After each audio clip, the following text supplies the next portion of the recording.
Paramashivoham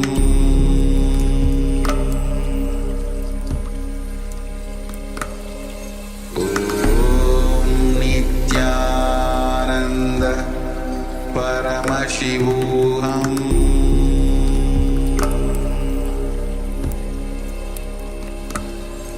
Om Nithyananda Paramashivoham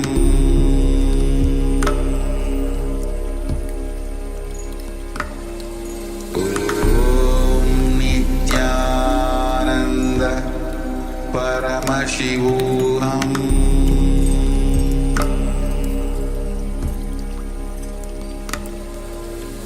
Om Nithyananda Paramashivoham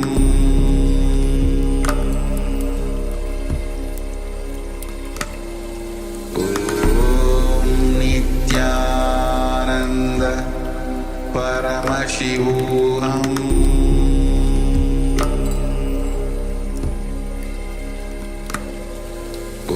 Om Nithyananda Paramashivoham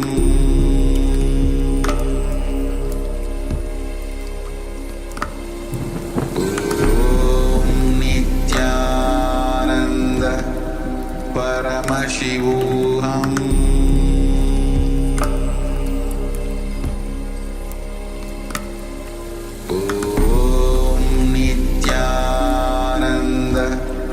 Paramashivoham Paramashivoham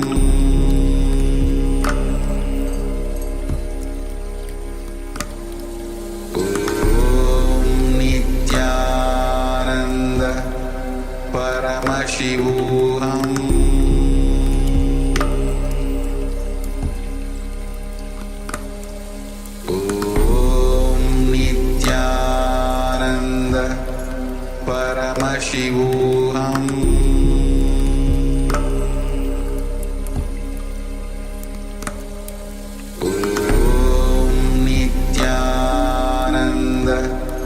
Paramashivoham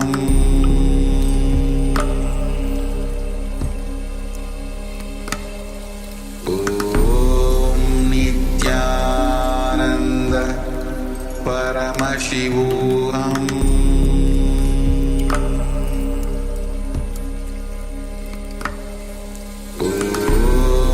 Nithyananda Paramashivoham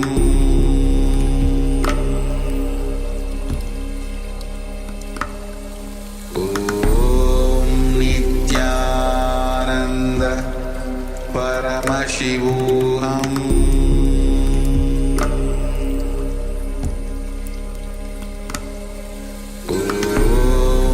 Nithyananda Paramashivoham Om Nithyananda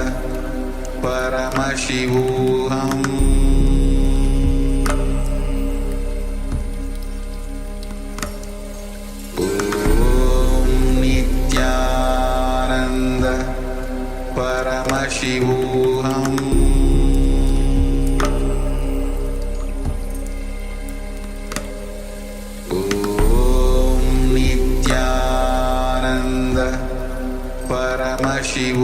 Om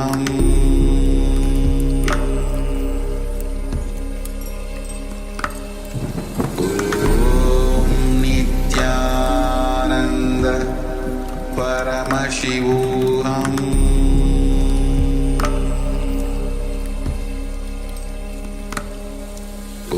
Om Nithyananda Paramashivoham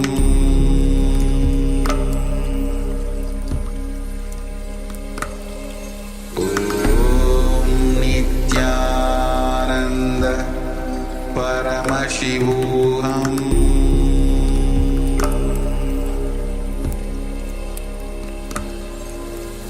Om Nithyananda Paramashivoham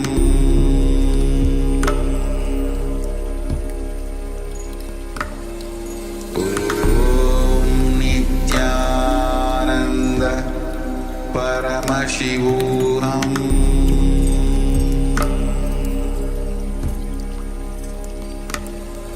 Om Nithyananda Paramashivoham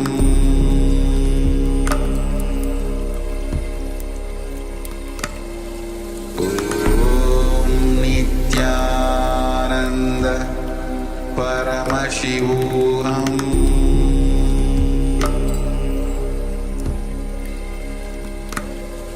Om Nithyananda Paramashivoham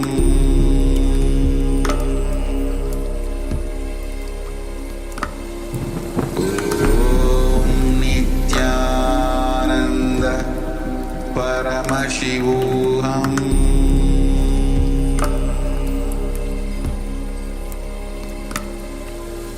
Om Nithyananda Paramashivoham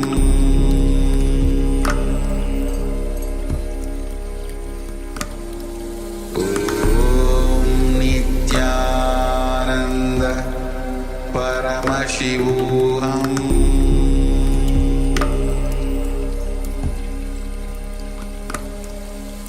Om Nithyananda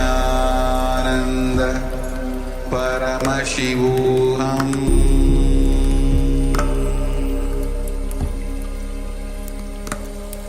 Om Nithyananda Paramashivoham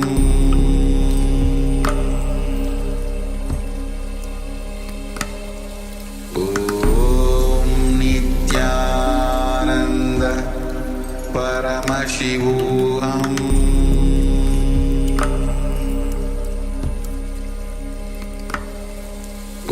Om Nithyananda Paramashivoham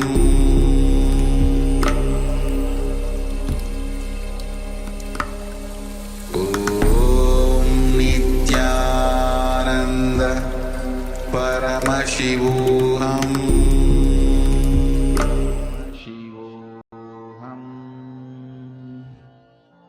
Om Nithyananda Paramashivoham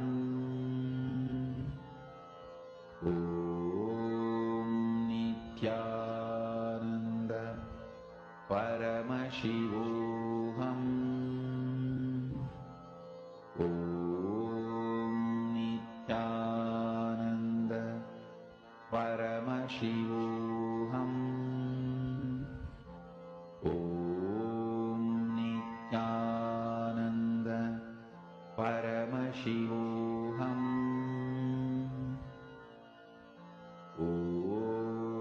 Om Nithyananda Paramashivoham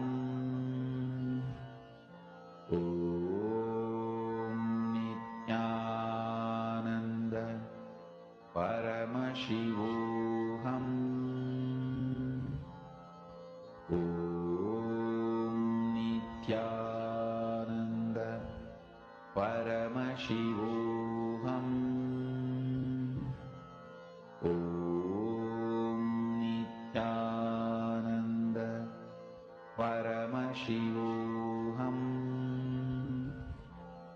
Om Nithyananda Paramashivoham Om Nithyananda Paramashivoham Om Nithyananda Paramashivoham Om Nithyananda Paramashivoham Om Nithyananda Connect with Swami. Paramashivoham And now we are going to be showing you a card and you're going to see through your three eyes. I request all the participants to please straight. Connect deeply with Swamiji. Anandvansalaya, please could you show yourself clearly? Yes, I can see you now. Connect deeply with Swamiji. See, bring your awareness to your third eye. All your three eyes should be focused on your third eye. Bring your complete awareness in the third eye. And Swamiji is going to be showing you in your third eye. Now we are going to be showing you a card. I hope all of you are able to see this card. Paramashivoham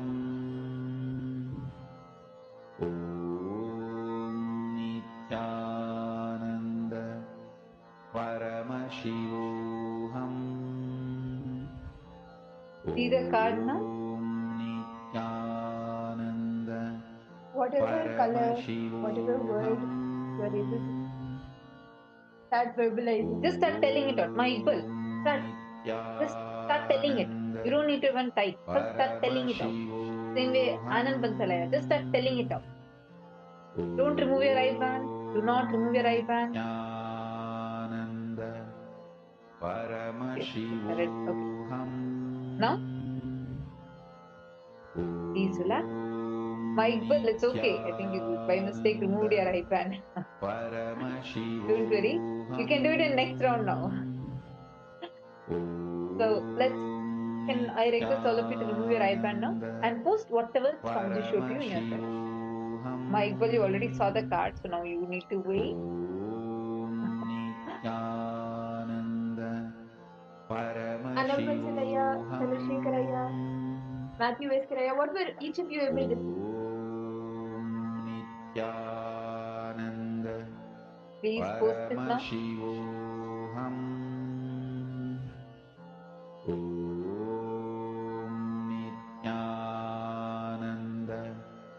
Paramashivoham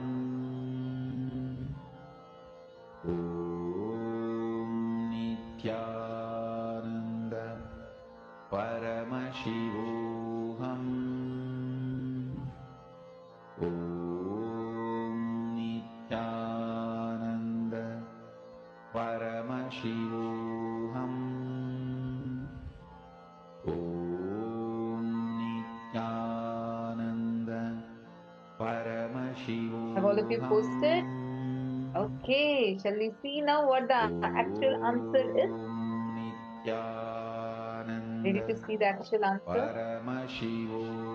Okay, pink color card, okay. Anand Bansalaya, actually I have a great news for you because you have manifested. This is not a pink color card, it's a purple color card. You're almost manifested. So that is wonderful. It almost looks pink only. And the words written on it is compare, looking at big picture. So this was the exact card that was shown. And now shall we do one more round? Are all of you ready for one more round?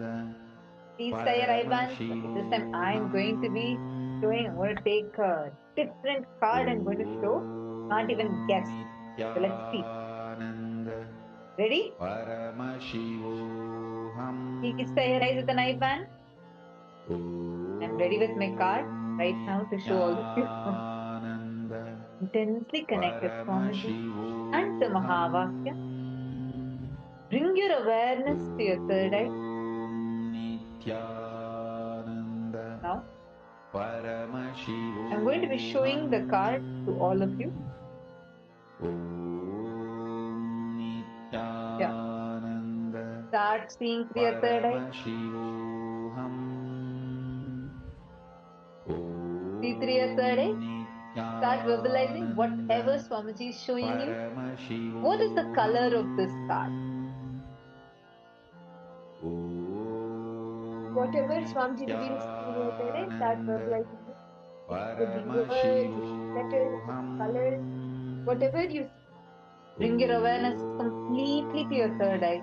And you literally feel your Kundalini Shakti flowing from the spine, the base of your spine, all the way to your third eye. Experience that intense energy, Swamiji, who's flowing through you and manifest. See through your third eye. Swamiji will clearly show to you now what is the exact color, what is the exact word, the intensity. Paramashivoham Chant the Mahavakya. Om Nithyananda Paramashivoham. Then connect with Swami. Om Nithyananda Just start telling out whatever colors you see. Paramashivoham. Om Nithyananda Keep your third eye. Paramashivoham. Now, please open your eyes and post here in the chat what is the exact color and word that you see. Even each of you to post whatever was revealed to you in your third eye. Without filtering it, maybe 2 rounds it was pink and purple, maybe this round also it could be. No. Whatever was revealed to your third eye. See, Swamiji will always show you in the third eye. So whatever was revealed to you, tell only that without filtering it, without any guesses.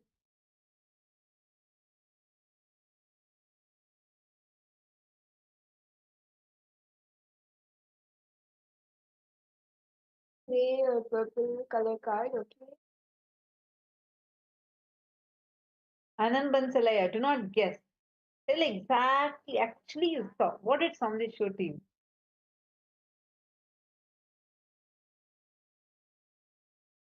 Chandrasekharaya, Matthew Raya, my Iqbal Banu. My Iqbal Banu, you can remove your eyeband and you can post in the chat what exactly Swamiji showed to you in your third eye.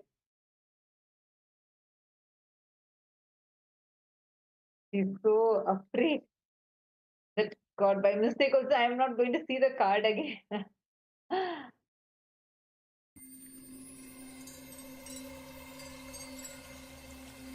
I welcome you all with my love and respect. Let you all open all your three eyes. Om Nithyananda Paramashivoham.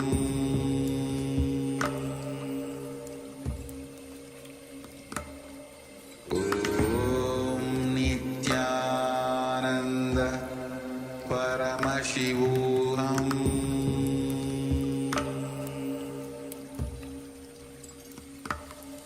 Om Nithyananda Paramashivoham.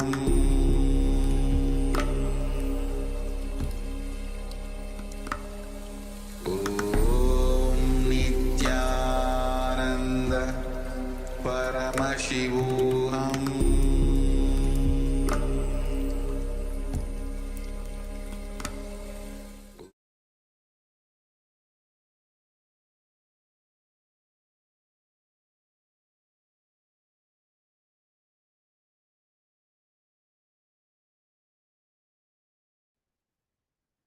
नित्यानन्दं परमसुखदं केवलं ज्ञानमूर्तिं द्वन्द्वातीतं गगनसदृशं तत्त्वमस्यादिलक्ष्यम् एकं नित्यं विमलमचलं सर्वदी साक्षिभूतं भावातीतं त्रिगुणरहितं Sadgurum Tam Namami. Nithyanandam, we welcome each and every single participant and all the viewers who have joined us live for today's day 2 of the Paramashivoham program. I would like to request all participants to post how was the Nithyananda yoga for each and every one of you. Nithyanandam, ever Alfaroya? Yes, Nithyanandam, ever welcome you for the program. Ma Shulini Durga, Nithyanandam. Ma Wanghanyu, Nithyanandam. Ma nice to meet all of you. Ma Basti, Nithyanandam. Yes. Nithyanandam, ma. Yes. Yes, course is going to start now, ma. We're going to start now. First is the yoga all of us had, and now we're starting. Yes. Ever Alpha Roya, Nithyananda, welcome to the program. Yes.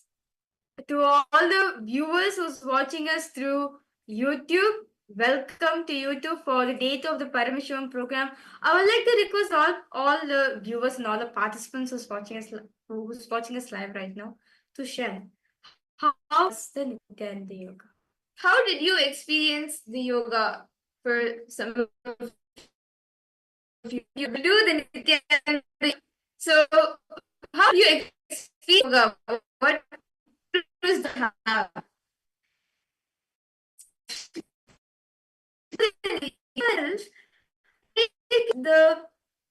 the group body, the science of enlightenment,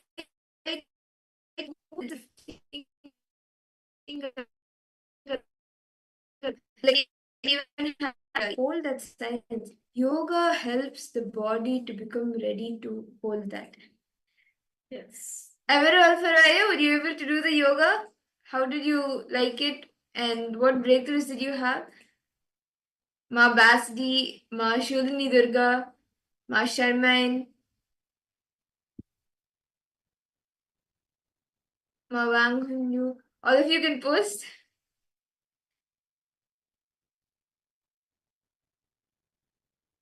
Yes. Okay. Okay. See, actually, if you do the yoga every day, you will see, sometimes, see, in the Nithyananda yoga, there are 12 components. Sometimes one or two, you may be like, okay, I'm doing the japa, I forgot the visualization. I'm doing the visualization, I forgot the pranayama. But as you start doing every day, when those 12 components become a part, like when you're able to do all the 12 components of the Nithyananda yoga, you will see how it like actually doing one component itself brings uh so much benefits to the body. Doing all 12 components, you will see you have like a really huge breakthrough, not only physically but even mentally, and in all different aspects of life also. You will start seeing that you start having breakthroughs. And in that same space that we are in now after the Nithyananda yoga, we will be entering into the power manifestation. Yesterday, all of us were initiated into the different powers. We learned about the science of power manifestation, and we were initiated into the Shiva Diksha. And Swamiji blessed us all with the different initiations. And every day, all of us will be starting our day with power manifestation. Right after the yoga, we will be starting our day with the power manifestation. We will be starting with the power of the third eye reading. And then throughout the day, we will be manifesting different powers. So, can I request all the participants to quickly bring your eye band? You can bring your eye band or a cloth with which you can tie your eyes. And we will be entering into the power manifestation. See, this power of third eye, the third eye reading, it gives you the ability to see anything not only in front of you, but even far off distances with your eyes closed. Actually, throughout the next few days, you will even be learning different powers like remote vision, body scanning. For all of this, see, the third eye is not just limited to something in front of you, it can even see far off distances. And anything, like even if you keep a partition and all of that, you'll be able to see. So, with your eyes closed, with your eyes blindfolded, whatever is there in front of you or around you, you'll be able to start seeing that. So, can I request all the participants to please quickly bring the eye band or any cloth with which you can tie your eyes? Today, all of us will be seeing numbers. So, we will be projecting a few numbers to all of you. And what you will be doing is you will be seeing through your third eye what the number is, what number is being projected. So, can I request all the participants to now please close your eyes? Sit straight. And intensely chant the Mahavakya. Just connect to the space of oneness with Swamiji. In the pure space of unclutching. Just become a vessel or like a something that Swamiji can flow through you. Just become a vessel for Swamiji to fill you. Become an instrument for Swamiji to flow through you.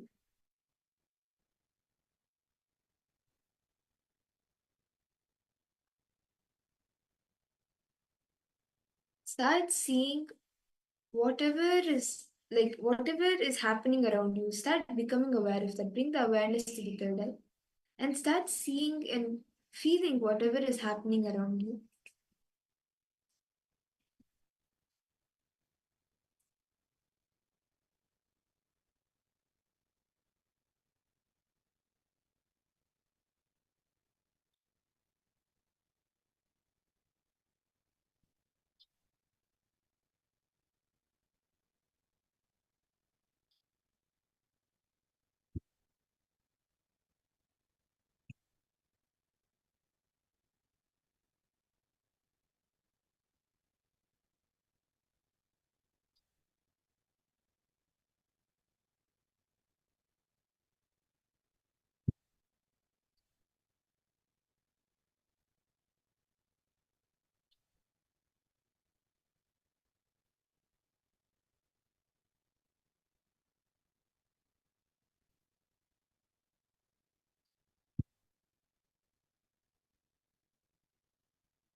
Yes. Now we will be projecting a number for all of you.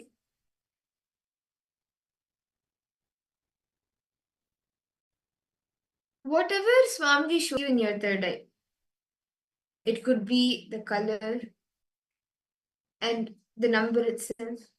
But whatever Swamiji shows you, start verbalizing that. Do not make any guesses. Just as Swamiji reveals to you, exactly that, without any filtering, without any changing, just reveal that.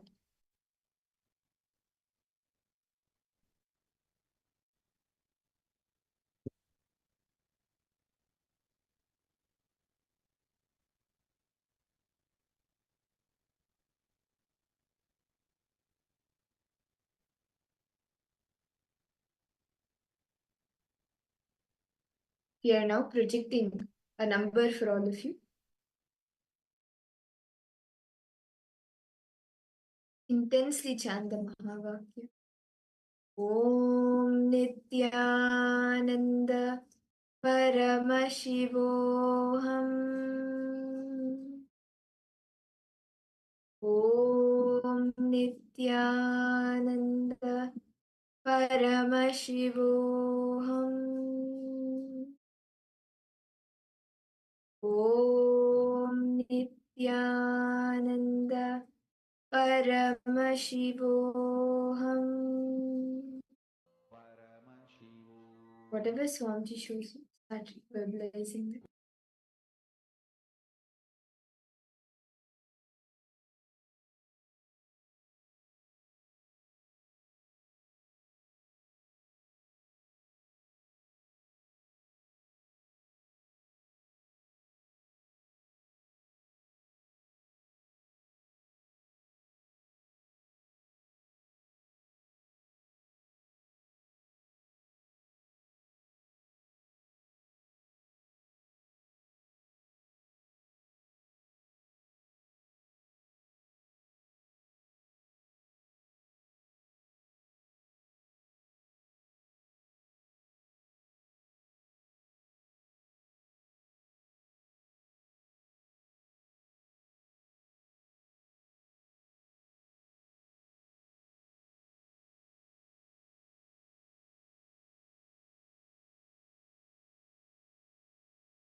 Nithyananda, I request all the participants to now please relax. You can open your eyes, and all of you can detail out in the chat what was the number that you were able to see. What did Swamiji reveal to you? How did he manifest through you? Can I request all the participants to please post in the chat? Ma Wang Hunyu, Ma Basdi, Ma Shulni Durga, Nithyananda, Ma Ever Al Farwaya. Okay, 3. What else? Yes, Ma Aghora Rupani, Nithyananda Ma. Ma Siabu, Nithyanandam. Nice to see all of you here. Ma Gabriel Harris, Nithyanandam. Okay, 3 with lights in it. It's red. Okay. What else? Ma Basdi and Ma Wang Hunyu. All of you can post. What else did Swamiji share? What else did Swamiji show you?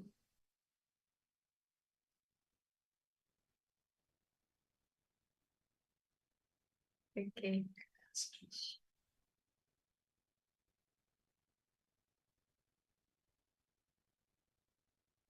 Okay. You're able to see. Okay, 1 minute, Ma Wang Hunyu. I'll just see your message. There's a lot of energy to turn your eyes and body 3 times. Okay. Okay. Okay. You felt the energy. Okay, that's nice. So shall we all see the answers? This is quite interesting. Shall we see the answer now? What was the number being projected?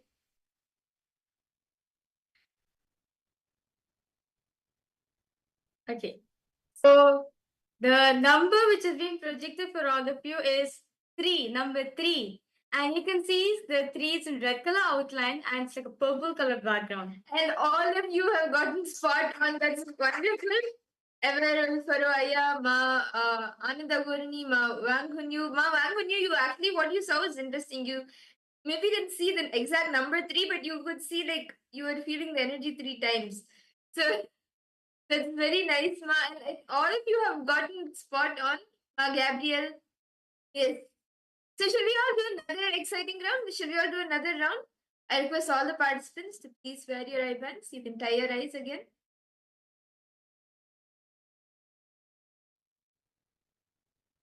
See, just celebrate the manifestation. Whatever Swamiji, however he has manifested right now through you, celebrate that. And we will now be entering to the next round. So I request all the participants, please tie your eyes. And we will be projecting a number for all of you.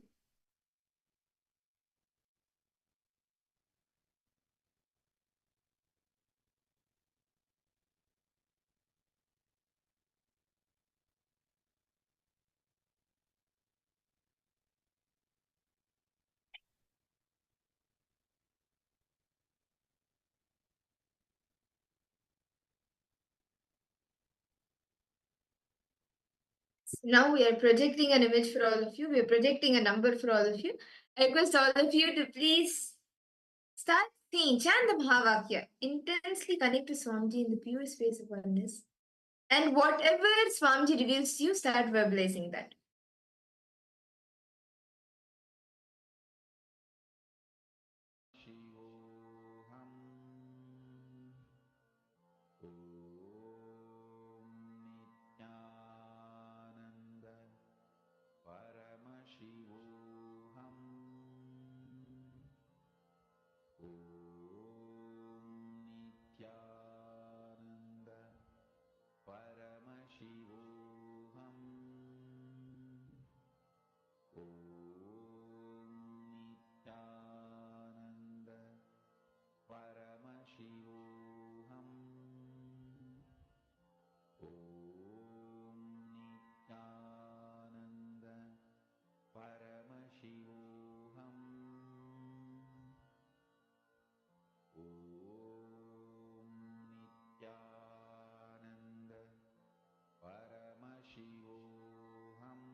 Nithyananda, I request all the participants to now please relax. You can open your eyes and you can post in the chat what were you able to see? What was the number that Swamiji revealed to you? Everel Faruaya, Ma Basti, Ma Anna fan, Nithyanandam, welcome. Ma Wangunyu, Welcome, Ma. I see a Chinese participants logged in. Nithyanandam to you too. Welcome for the program. Because all of you to post. Yes, Ma Anda Agori Rupini, you can remove your eyes, Ma. You can post what Swamiji is showing to you. 8. 8. Ever Okay. Alpha 8. Okay. How about for the rest of the participants? Ma Fang Li Chow, Ma Nithyanandam. Gabriel.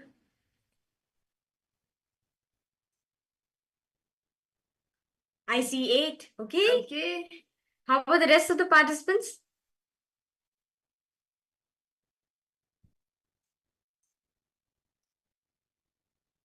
Anita Trogger, Nithyanandam to you.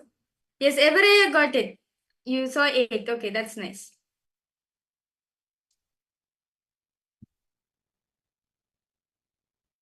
How about for you, Mama Anna fan? What did you see? My Gabriel?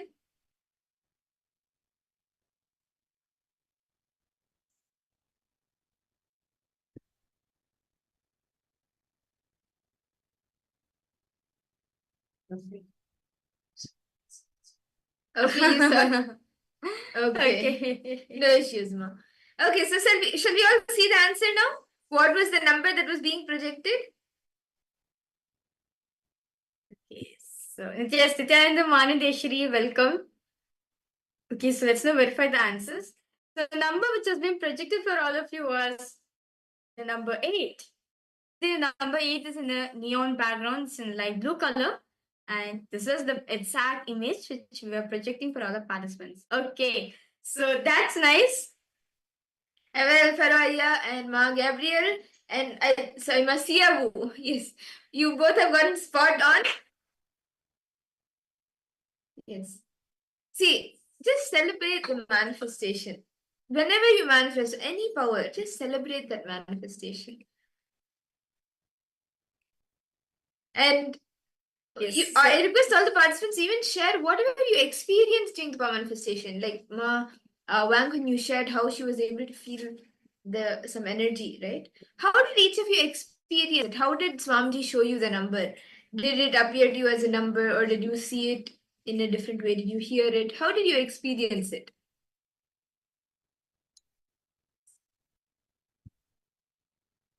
Actually, today, throughout the day, we will be having very important sessions and beautiful sessions where we will be learning about the cosmic actions of Paramashiva. And today is actually going to be a very important day where all of us are going to be understanding how to establish ourselves in easiness. See, just like how Bhagavan Sadashiva is today, all of us are going to be receiving the darshan of Bhagavan Sadashiva Murti. So, Bhagavan Sadashiva, in the Agamas, right, Paramashiva elaborately describes, he does the Panchakrityas, the 5 cosmic acts, which is Srishti, creation, Sthiti, sustenance, Samhara, rejuvenation, Trobhava, putting in delusion, and Anugraha, liberation, not just for this world alone, but for all the multiverse, for all the beings in all the multiverses. So in the first session, Swamiji is going to be expanding about, there's something called as, there's 3 things, called as Jiva, Jagat, and Ishvara. The Jiva is the self, what you perceive about yourself, and everything that you cognize as I, what you cognize as the self. And how all of these, then the Jagat is the world around you, anything and everything around you. And Ishvara is the God. And we'll actually be seeing now in the first session that we will be entering into shortly, we will be seeing how, like, what the Jiva, Jagat, and Ishvara is. What is the self? What is Jagat, Jiva, and then the Jagat, and we will be seeing also Ishvara, and how what you cognize and what you perceive as the self in the Jiva also impacts what you think about the Jagat, the world, and about Ishvara, the God. So let us all now listen to these beautiful revelations from Swamiji directly.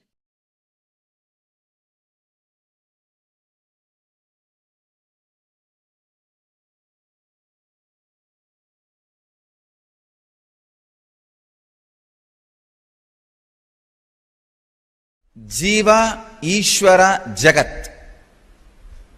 The exact English translation of these three words is self,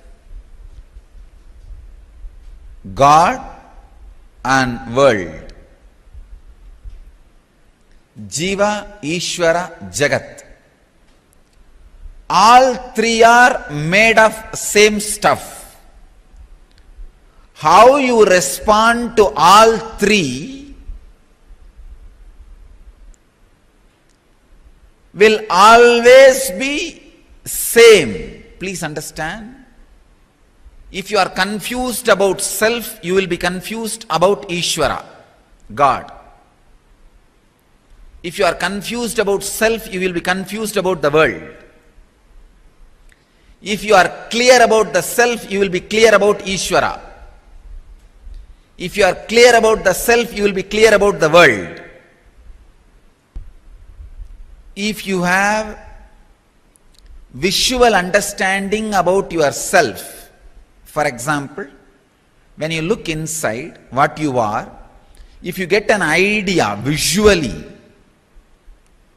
you will be able to see Ishvara visually. You will be able to see the cosmos, anything, anywhere visually. If you close your eyes and see yourself, you have only verbal idea, what thoughts are going inside. You can see Ishvara also only verbally. And about world also, you will have only verbal knowledge. The basic thing needed for enlightenment is psychological revolution. Clarity about the self, world and God. Jiva, Jagat, Ishvara. Jiva is the self. How you think, how you are driven, what is your inspiration, what makes you run in your life, what makes you move in your life, why you think, how you think. This understanding is Jiva. Then Jagat, how the clarity which happened in me, or the desires and fears I feel in me, how I am going to connect it with the world. If I have some desires, how am I going to get it from the world? If I have some fears, how am I going to avoid it? Avoid those things being forced upon me by the world. That relationship is Jagat.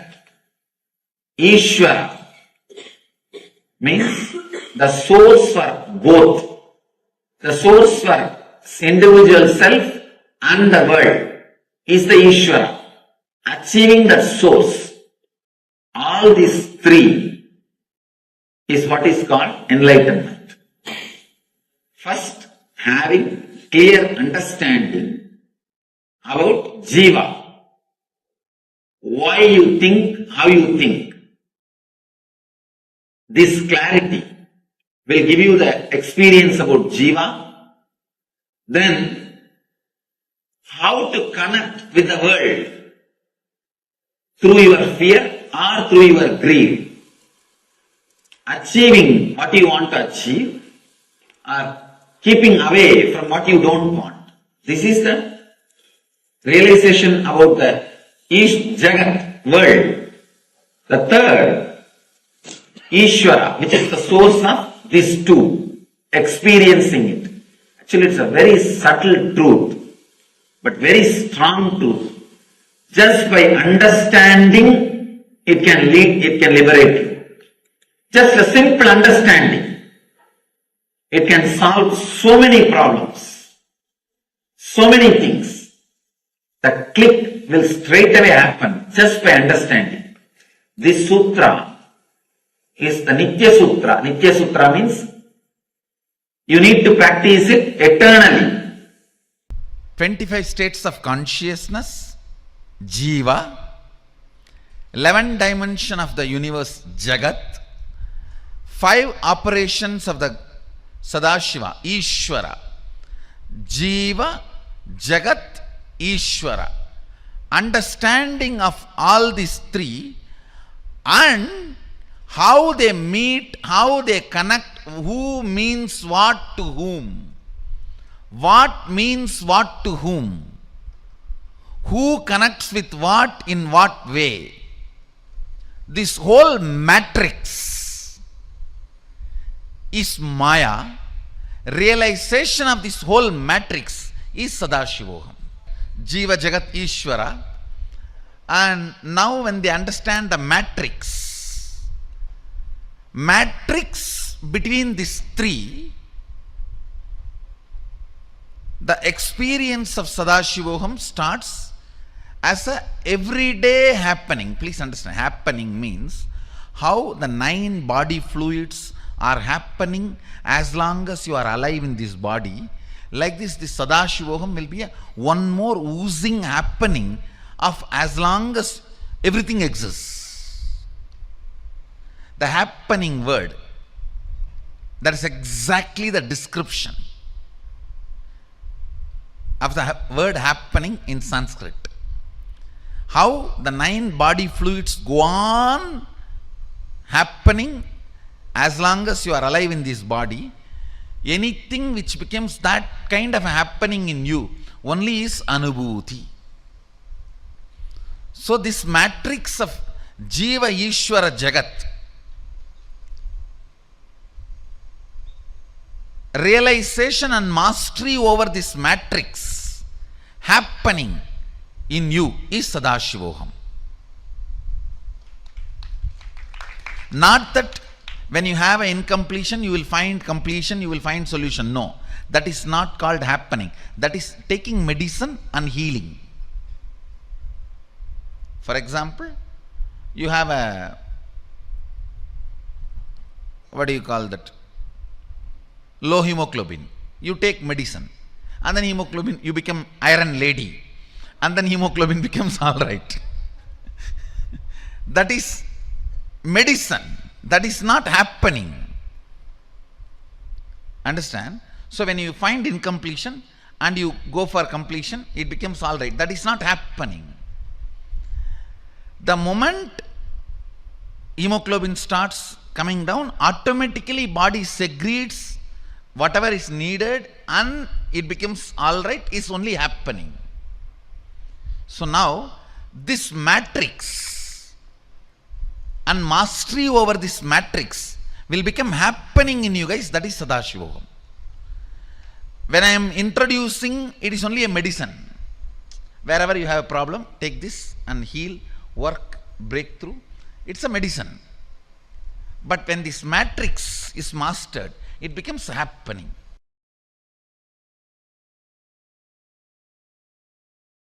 If your idea about you changes, your idea about the world and the God will change. Jiva, Jagat, Ishvara. Jiva is idea about you. Jagat is your idea about the world. And Ishvara is your idea about the ultimate. All these three are very closely connected. If your idea about you changes, your idea about the world will change. And your idea about the Ishvara will change. If you are fear-based, you will feel very connected to the deities with all weapons. 18-handed Kali or Muniyasami, Karupannar, with all the deities which are violent. You will feel very connected because you are deeply feeling insecure. You want somebody to protect you with all the weapons. If you grow, if your idea about you changes, if you raise to the level of anahata, love, suddenly you will feel connected to Krishna. More love, more bliss, more joy. If you elevate yourself a little more, if your personality becomes a seeker, means seeker of enlightenment, you will feel connected to the master. No, with no other God you will feel connected. All those gods are okay, but you won't feel connected. Only the connection will be with master. You will feel master is everything. That is everything. People ask me, are you God? I tell them no, only for selected. I am not God for all, but only for those few who are seekers. People come and ask me, Swamiji, I heard that fellow had some miraculous experience in his life by you. You did that to him, this to him, why not do for me also? I tell them, no, it's not in my hand, it is in your hand. How much you feel connected. If you feel connected to me as a teacher, I will do only the teacher's job. Only the teacher's job will happen. If you feel connected to me as a master, the master's job will happen. If you feel connected to me in a much more deeper level, those kinds of things will happen. It is feeling connected that creates the possibility for miracles. That creates the space for power of coincidence to happen. Understand? It is you feeling connected. You are feeling connected.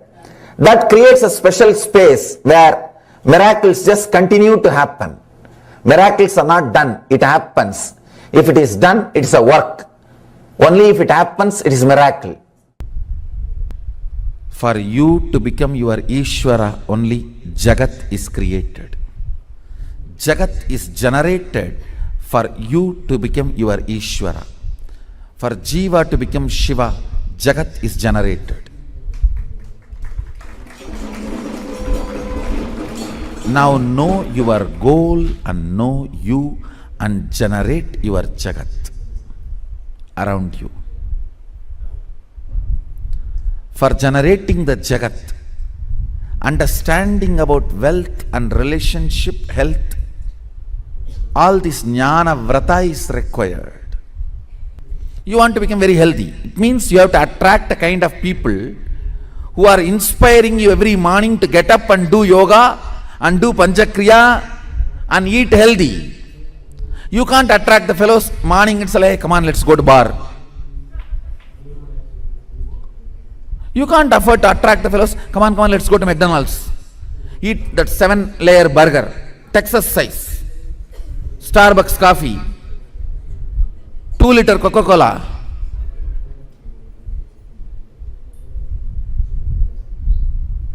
If you attract that kind of friends and that kind of world around you, then don't expect to be healthy.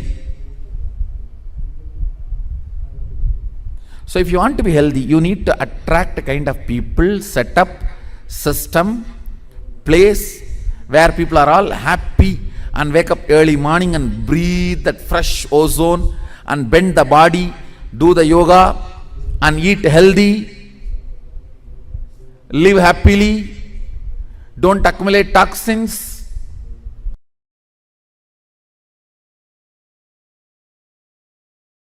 Jiva. Listen, first let me define Jiva. What you perceive yourself as of now to whatever you can perceive you.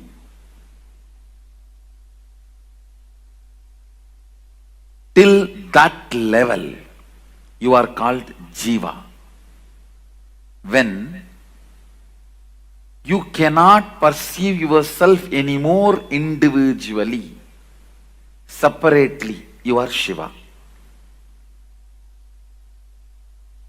Listen, let me repeat once more. Whatever you perceive as you,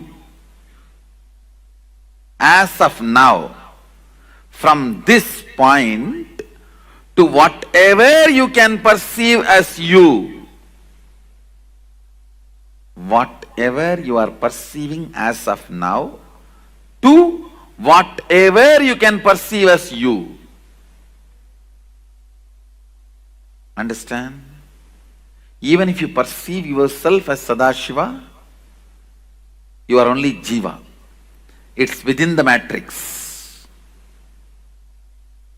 There will be a space where you will not perceive yourself as an individual. Only then you are Shiva.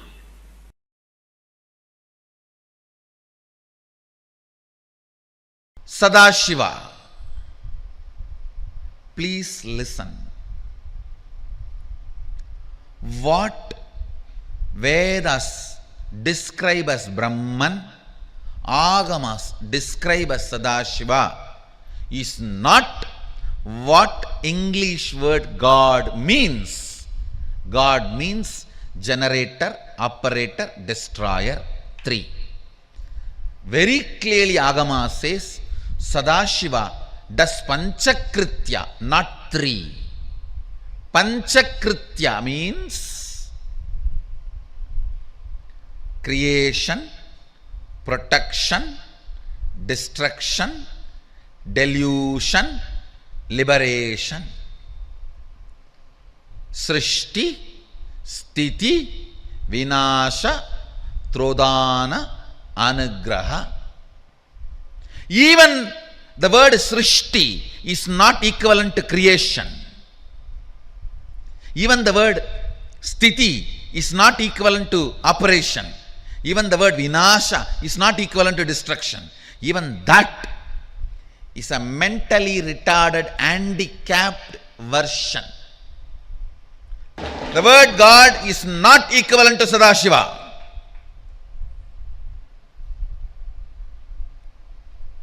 The very scope. West does not understand something called delusion and liberation. It understands only creation, operation and destruction. What they understand from their scope, they created their God.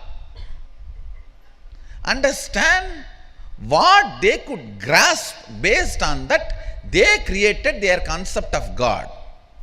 What we experienced, from that we expressed Brahman and Sadashiva. So the Brahman in Vedas, Sadashiva in Agamas is not described, presented properly by the word God. I am first making this statement clear. So, the moment I have discarded even the word God, where is the question of getting absorbed into that God? Understand,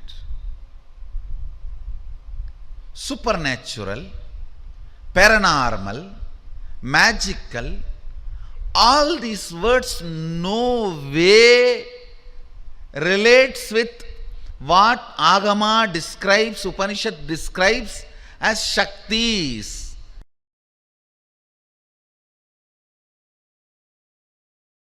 Let me enter into the satsang. Listen.